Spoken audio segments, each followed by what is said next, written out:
आज जिला हुगली के कई विभिन्न जगहों पर रोजी रोटी, रोजगार और जीवन जीविका बचाने की मांग को लेकर सीपीएम के सहित कई ट्रेड यूनियन शाखाओं ने एक मोर्चा निकाला था। इस मोर्चा के तहत चुचुड़ा में बैरिकेड तोड़ने के बाद पुलिस के हाथों सीपीआईएम और सीटू के कई कार्यकर्ता हिरासत में लिए गए। साथ ही इस कार्यक्रम के बाद एक नई तस्वीर देखने को मिली। कथित तौर पे बताया यह जा रहा है कि मंच के पास बीजेपी कार्यकर्ताओं ने सीपीएम के मंच पर तोड़फोड़ की, तो वहीं सीपीआईएम के लोगों को भी मारा। इस मामले को लेकर शहर चुचुड़ा में राजनीति गर्म हो गई। इस मामले में भाजपा विधायक सुबीर नाग ने साफ तौर पर तो नहीं, बिना नाम लिए सुरेश साव को स्वघोषित पुष्पा बताते हुए आरोप लगाया कि भाजपा को बदनाम करने के लिए कुछ लोगों ने गुंडागर्दी और हंगामा किया है। इस मामले में सभी लोगों का क्या कुछ कहना था, हम जानेंगे। पूरी खबर न्यूज लाइन भारत के माध्यम से। দেখুন, এটা সম্পূর্ণ পরিকল্পিত ব্যাপার। স্বঘোষিত পুষ্পা, যিনি 12টা ফাঁকা গাড়ি নিয়ে যুবরাজ, চোর যুবরাজের সভায় যোগদান করেছিলেন, আজকে সেই তৃণমূলীদের বিজেপির নাম করে, যেহেতু চুচুড়া শহর শান্তির শহর, এখানকার মানুষ আমরা জিতবা, এখানে চুচুড়া বিধানসভা জেতার জন্য মানুষ খুব খুশি ছিল এবং মানুষ আমাদের কাজকর্মেও খুশি। তাই তৃণমূলের মদতে স্বঘোষিত পুষ্পা তিনি এই বিশৃঙ্খলা কিছু ছেলেপুলে নিয়ে তৈরি করলেন। যেহেতু এখনো তার 2-4 জন লোকজন আছে এবং কিছু তৃণমূলেরই লোকজন নিয়ে তারা আজকে এই বিশৃঙ্খলাটা তৈরি করলেন শুধুমাত্র বিজেপিকে এখানে মেলাইন করার জন্য। আমার মনে হয় এইভাবে বিজেপিকে বদনাম করা যাবে না এবং যারা করেছে, আমি প্রশাসনের কাছে আবেদন করছি তাদের একদম চিহ্নিত করে তাদের বিরুদ্ধে কড়া ব্যবস্থা নেই, যাতে এইভাবে বিজেপির সুনাম কেউ নষ্ট করতে না পারে। আমার মাননীয় মুখ্যমন্ত্রী এবং আমার রাজ্য সভাপতি দুজনেই বারবার বলছেন কোথাও দখলের রাজনীতি, জুলুমবাজি কিচ্ছু করতে না, বারবার তারা না করছেন। আর এই স্বঘোষিত পুষ্পা তিনি কোথা থেকে এসে তিনি আমাদের পার্টি ছেড়েছেন দীর্ঘদিন। কিছু আমাদের পার্টির এই জাতীয় মানসিকতার, মানে তার মতো মানসিকতার লোকজন নিয়ে যে আজকে গুন্ডামি করলেন, আমার মনে হয় এটা পার্টিকে বদনাম করার জন্য হচ্ছে। অর্থাৎ এদের থেকে পার্টি তার দূরত্ব বজায় রাখবে এবং অবশ্যই প্রশাসন এদের বিরুদ্ধে ব্যবস্থা নেবে। আমি তো এটা শুনে হতবাকি হচ্ছি যে জেলার সোশ্যাল মিডিয়া ইনচার্জ তিনি কি করে একজন তৃণমূল নেতার নেতৃত্বে এই অরাজকতায় নিজের নামটা জড়ালেন। এটা আমি সত্যি হতবাক হচ্ছি শুনে।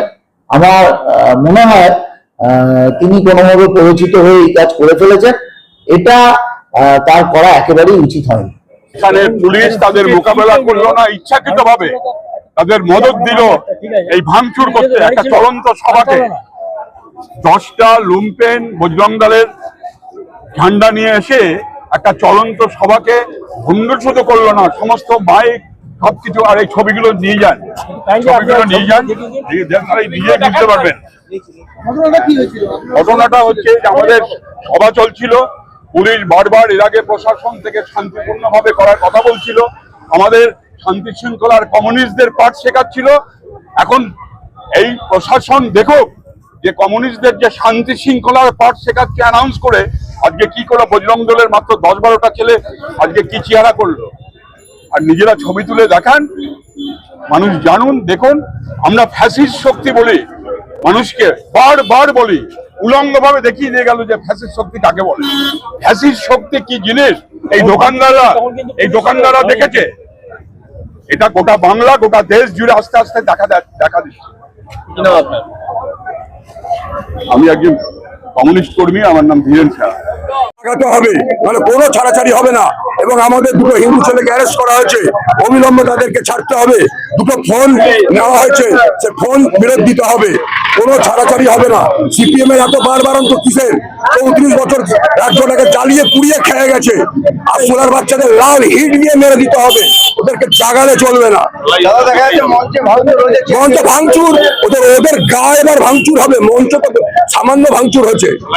34 বছর কি করে গেছে, সালা মাকে সালা ছেলেকে হত্যা করে সেই রক্ত সালা মাকে খাইয়েছে ওরা মানুষের বাচ্চা। কতক্ষণ আন্দোলন চলবে? রাজীব নাগ। পশ্চিমবঙ্গে নাকি ভয় আউট ভরসাহীন, কিন্তু বোঝা যাচ্ছে পশ্চিমবঙ্গে ফ্যাসিবাদহীন। আজকে যেভাবে বিজেপি অতর্কিত ভাবে আমাদের শান্তিপূর্ণ সবার উপরে আক্রমণ করলো, এই ঘৃণ্য কাজ পশ্চিমবঙ্গে এর আগে এই ছবি আমরা দেখতে পাইনি।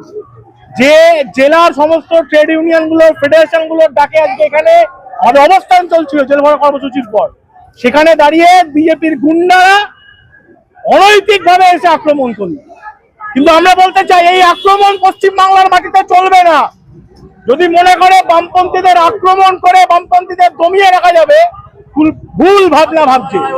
আগামী দিনে বৃহত্তর লড়াইতে বামপন্থীরা আমরা এই ফ্যাসিবাদের বিরুদ্ধে, এই নোংরা ঘৃণ্য আক্রমণের বিরুদ্ধে আমরা রাস্তায় লড়াইতে অধিকার দিতে।